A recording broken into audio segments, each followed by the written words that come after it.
In the lush hills of Obudu, where the morning mist clung to the mountain peaks like a lover's embrace, lived a woman named Adanna.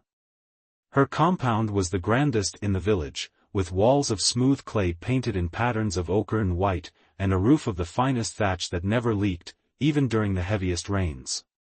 The villagers whispered that Adanna's prosperity came from the gods themselves, for how else could a widow acquire such wealth? Adanna wore her affluence like armor. Her wrappers were woven from the costliest cloth, dyed in indigo so deep it appeared almost black in the shadows. Gold adorned her wrists, neck, and ankles, announcing her arrival with melodious chimes. She walked with her chin held high, her gaze rarely falling on those she deemed beneath her station.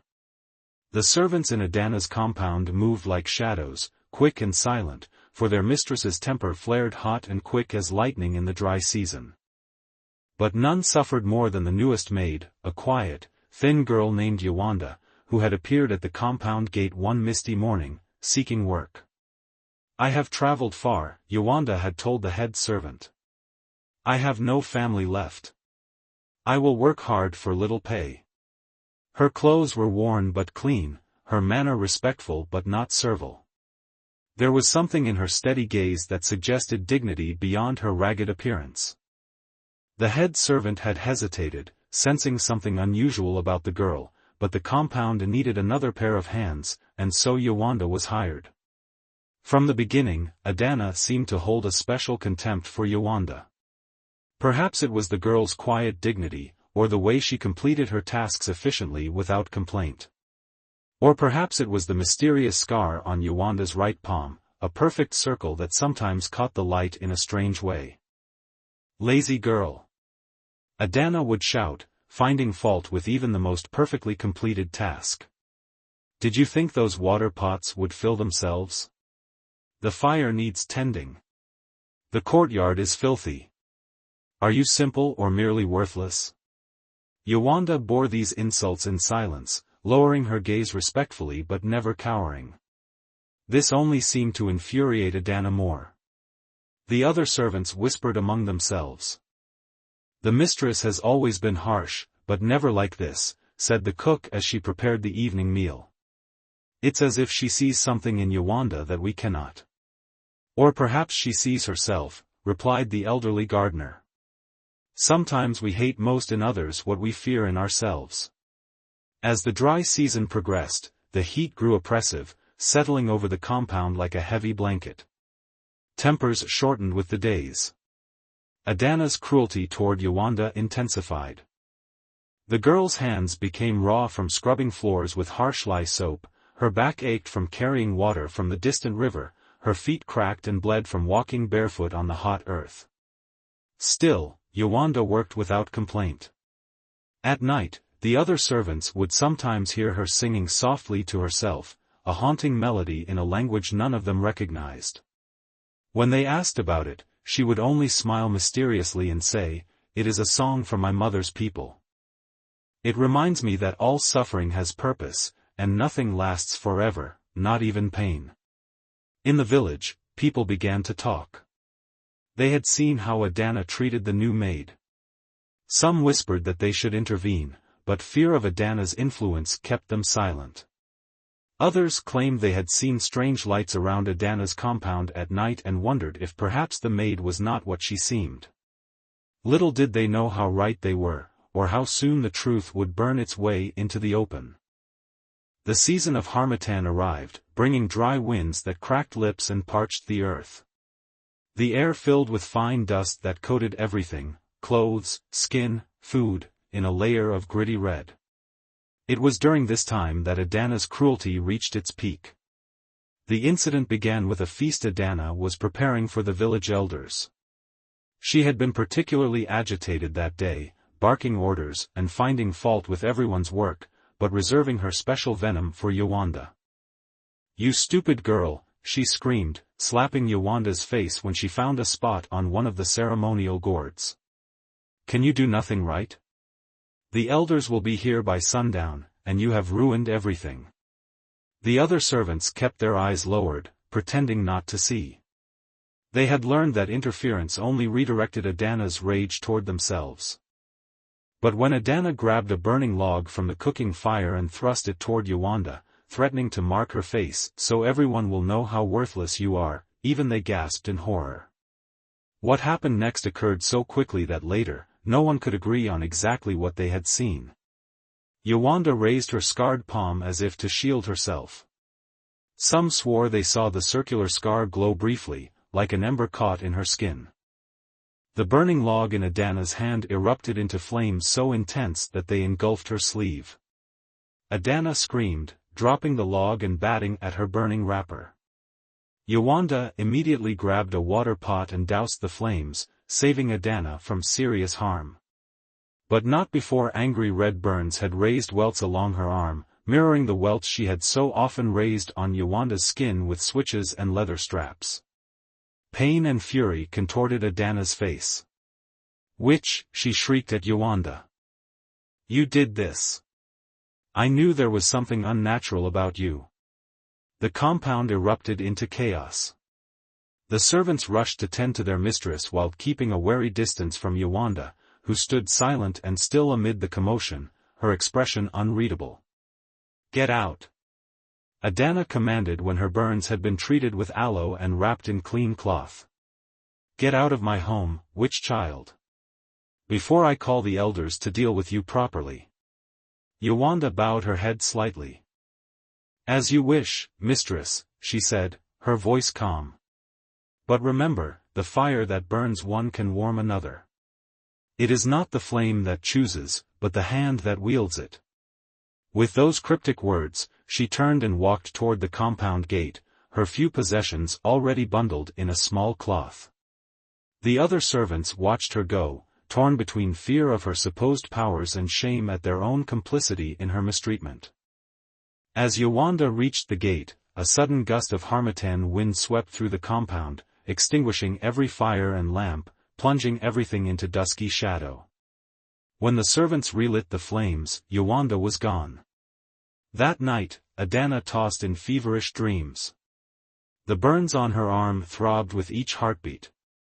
In her dreams, she saw Yewande's face transformed, becoming somehow familiar, like a reflection in disturbed water. She woke gasping, certain that she had seen the face of someone she knew, someone from long ago, but the memory slipped away like smoke. In the days that followed, Adanna's burns did not heal as expected. Despite the best efforts of the village healer, the wounds remained angry and red, occasionally seeming to glow from within, like embers refusing to die. The pain kept her awake at night, and when she did sleep, the dreams returned, always of Yewande, always with that tantalizingly familiar face that shifted like flame. And in the village, whispers spread. Some claimed they had seen Yewande walking toward the sacred forest where none were permitted except the priestesses of the old religion. Others insisted she had transformed into a bird of flame and flown toward the mountains. And a few, just a few, nodded knowingly and said that balance had finally begun to restore itself, and that Adanna's reckoning was only beginning. As the harmattan winds continued to blow across the land, Adanna's condition worsened. The burns on her arm neither healed nor festered in the usual way. Instead, they seemed to change with her moods, flaring hot and bright when she was angry, cooling to a dull throb when she was calm. The village healer was baffled. "These are no ordinary burns," the old woman said, examining Adanna's arm with a furrowed brow. "There is power in them, a message perhaps." "What nonsense are you speaking?" Adanna snapped, though her voice lacked its usual force. The pain had worn her down, stealing her sleep and her appetite. "That witch girl did this to me. Find me someone who can undo her curse." The healer shook her head. "I cannot fight fire with fire. You must seek the one who marked you." "She's gone," Adanna said bitterly. "Disappeared like morning mist." "Then find her," the healer replied simply, packing away her ineffective remedies.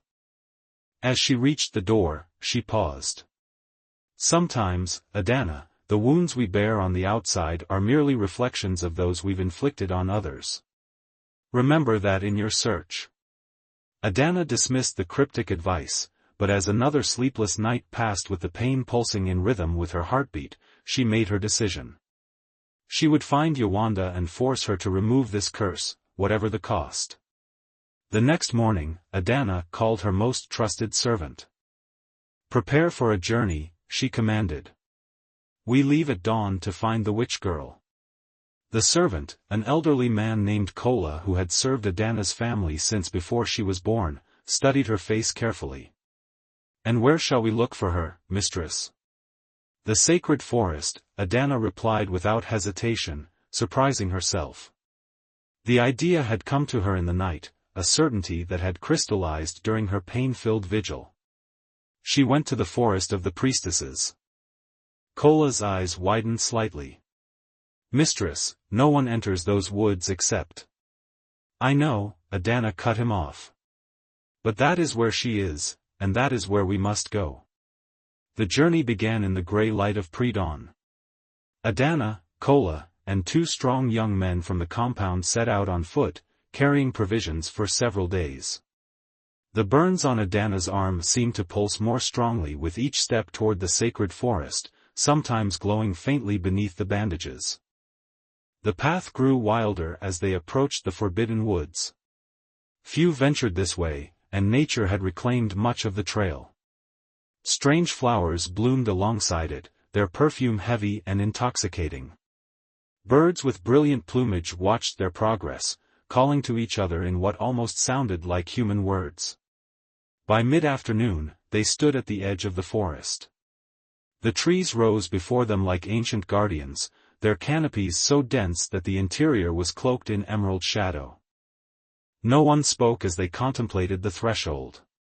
"Mistress," Kola finally said, his voice hushed, "the stories say that those who enter uninvited never return, or return changed beyond recognition." Adanna touched her bandaged arm, feeling the heat radiating from the burns.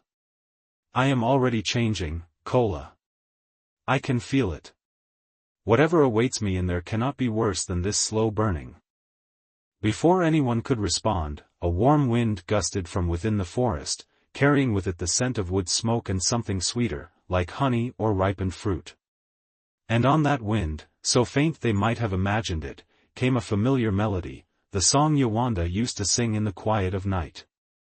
Adanna stepped forward without hesitation, crossing the boundary into the sacred forest. The others reluctantly followed, the younger men crossing themselves and mumbling protective prayers. Inside, the forest was unlike anything they had expected. Rather than the oppressive darkness they had anticipated, the interior was filled with a soft, golden light that seemed to emanate from the trees themselves. The ground was carpeted with moss so thick it felt like walking on cloud. And there was music, distant but distinct, voices raised in harmonies so beautiful they brought tears to the eyes. "She's here," Adanna whispered, touching her arm. The burns no longer hurt. Instead, they tingled pleasantly, and through the bandages came a gentle golden glow that matched the light around them. "She's close." As if in response, a path appeared before them, winding between the massive trunks of trees too ancient to name. With each step along this path, memories began to surface in Adanna's mind, strange, disjointed images from a past she had thought long buried. A face she had tried to forget. A promise broken. A betrayal that had set her on the path to who she had become. And with dawning horror, she began to understand who Yewande might truly be. Deep within the sacred forest, the path led Adanna and her servants to a clearing where ancient baobab trees stood in a perfect circle, their massive trunks twisted with age, their branches reaching toward the sky like supplicating hands. At the center of this natural cathedral burned a fire unlike any they had ever seen, flames that shifted through all the colors of sunset, moving with the grace of dancers. Around this extraordinary fire sat 7 women in white robes, their faces marked with ritual scars that caught the firelight like burnished metal. And among them, also dressed in white but with her face unmarked, sat Yewande. She looked up as they entered the clearing, her eyes reflecting the magical fire. "You have come," she said simply. "I have been waiting." Adanna's companions hung back at the edge of the clearing, too afraid to approach the priestesses. But Adanna stepped forward, drawn by the fire and by Yewande's steady gaze. "You cursed me," Adanna accused, though her voice lacked conviction. The burns on her arm pulsed warmly, almost pleasantly now, in the presence of the sacred fire. Yewande shook her head. "I placed no curse upon you, Adanna. The fire merely recognized what was already there, burning inside you for many years." One of the priestesses rose and approached Adanna. She was ancient, her skin folded like the bark of the baobab trees, but her eyes were sharp and clear. "Show me your arm, daughter of Obudu," she commanded. Something in her voice compelled obedience. Adanna unwrapped the bandages, revealing the burns that now glowed with an inner light, forming patterns like constellations across her skin. The old priestess nodded, unsurprised. "The fire has marked you as one who must remember. It is rare, but not unknown." She turned to Yewande. "Tell her what she must know." Yewande stood, and in the firelight, her face seemed to shift, becoming at once younger and older, the features rearranging themselves subtly until Adanna gasped in recognition. "Impossible," she whispered. "You cannot be." "But I am," Yewande said, her voice changing too, becoming the voice that had haunted the edges of Adanna's dreams for 20 years. "I am Immaculata, sister of your husband. The one you blamed for his death. The one you drove away with false accusations when you wanted his wealth for yourself alone." Adanna staggered back as if struck. "Immaculata died. She walked into the river and was never seen again." "The river rejected me," Yewande, "No," Immaculata replied. "It carried me downstream to the village of the river people, who healed my body but could not heal my spirit. For 20 years I wandered, learning the old ways, until the fire priestesses found me and recognized what I could become." She gestured to the circular scar on her palm. "They marked me with sacred fire and taught me its wisdom. And when my training was complete, they told me it was time to return, to close the circle that began with betrayal." The memories flooded back now, unstoppable as the seasonal rains. Adanna remembered her jealousy of her husband's beautiful younger sister, how the villagers had admired her, how even the elders sought her opinions. She remembered the whispers she had started, the rumors of witchcraft and infidelity. And finally, she remembered watching from the shadows as the distraught young woman walked into the rushing waters, weighed down by shame that was never hers to bear. "You came to me as a servant," Adanna said, understanding dawning. "You let me mistreat you, just as I had before." "I came to give you the chance to choose a different path," Immaculata corrected. "I served you faithfully, hoping you might have changed, that you might show kindness where once there was only cruelty. But some fires burn too long to be easily extinguished." The oldest priestess spoke again. "The flames you threatened her with recognized her as kin. Fire cannot burn fire. Instead, they marked you with truth, a living memory that will not let you forget or deny what you have done." Adanna fell to her knees, the weight of 20 years of lies suddenly too heavy to bear. The burns on her arm flared brightly, illuminating the clearing with their golden light. "What happens now?" she asked, her voice small and frightened. Immaculata knelt before her, taking Adanna's burned arm in her scarred hands. "That depends on what you choose to do with truth, now that you can no longer hide from it." For 3 days and nights, Adanna remained in the clearing with the fire priestesses, while her servants waited anxiously at the forest's edge, forbidden to enter further. During this time, Adanna neither ate nor drank nor slept, sustained only by the warmth of the sacred fire and the stories that poured from her like poison from a lanced wound.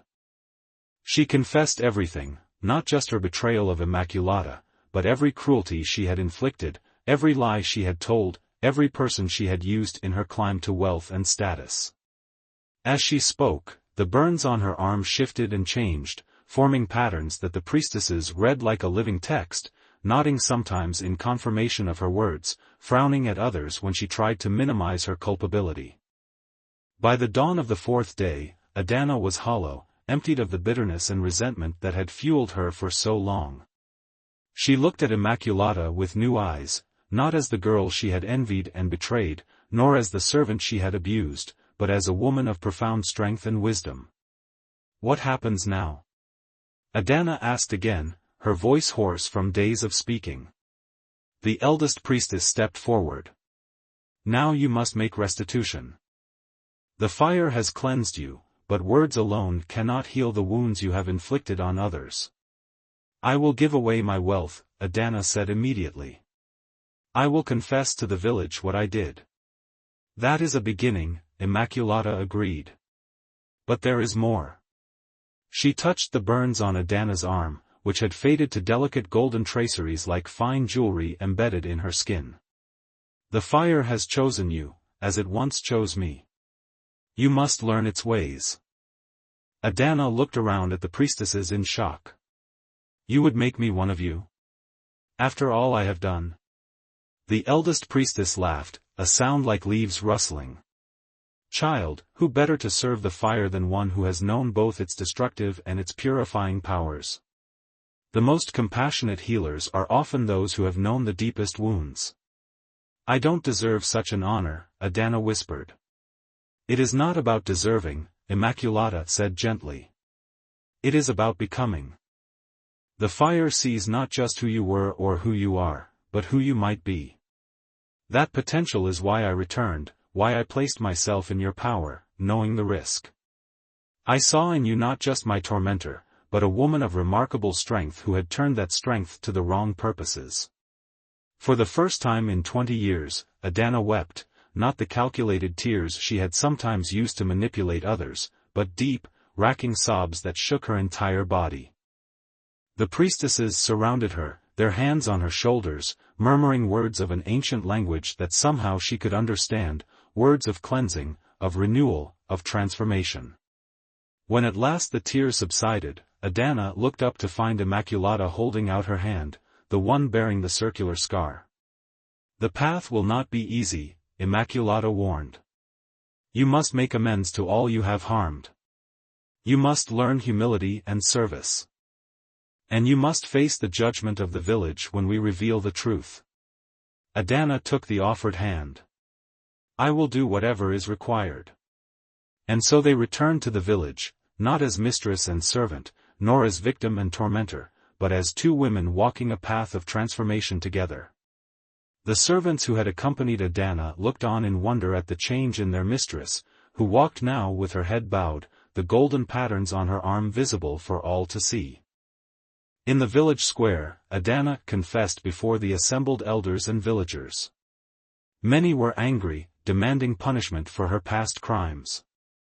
Others were skeptical, believing this to be yet another of her manipulations. But when Immaculata stepped forward and revealed her true identity, a hush fell over the crowd. "The river returned what was lost," the village griot whispered, recognizing the fulfillment of an old prophecy. Over the following seasons, Adanna made good on her promise of restitution. Her wealth was distributed among those she had wronged. Her grand compound became a place of healing, where the fire priestesses taught their wisdom to any who wished to learn. And Adanna herself worked alongside those who had once served her, learning the value of labor done with one's own hands. It was not easy. There were days when her old pride reasserted itself, when she chafed at the humble tasks assigned to her, when she longed for the power and prestige she had once wielded. But on those days, she had only to look at the golden marks on her arm to remember the lesson of the sacred fire, that destruction and renewal are two aspects of the same force, and that every ending contains within it the seeds of a new beginning. Years passed. The village gradually accepted the changed Adanna, especially as they witnessed her tireless efforts to make amends. The young children came to know her not as the cruel, wealthy woman of legend, but as the gentle priestess with golden markings who told the best stories around the evening fires. And sometimes, in the cool evenings when the day's work was done, Adanna and Immaculata would sit together beneath the stars, their scarred hands clasped, and sing the ancient songs of the fire priestesses, songs of remembrance and forgiveness, of wounds transformed into wisdom, and of the sacred flames that burn away falsehood to reveal the truth that lies beneath. For as the oldest of the fire priestesses had taught them both, fire destroys, but it also illuminates. It burns, but it also warms. It consumes, but from its ashes, new life always rises.